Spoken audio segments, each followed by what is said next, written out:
Okay, good morning. Continuation nila sa tuyang tato na Anubis.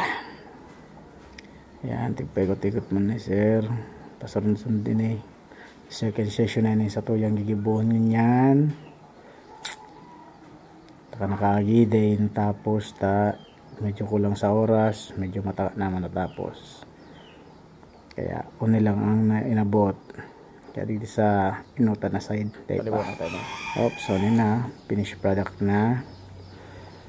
Yan. Tigpay bugang ko sa mga line sa para libot sa mga nakatinig na lang para parantay pagilingon. Sa mga gusto po pala magpatato, open schedule po ako. Baka naman chat lang po mo sa kuya sa mga gustong tatong araw kayo ni customized design. Yan. Pwede ko pa kamugibuhan.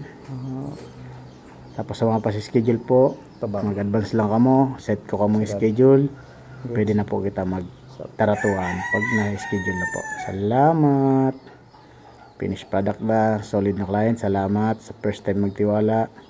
Goods, thank you. Bye-bye.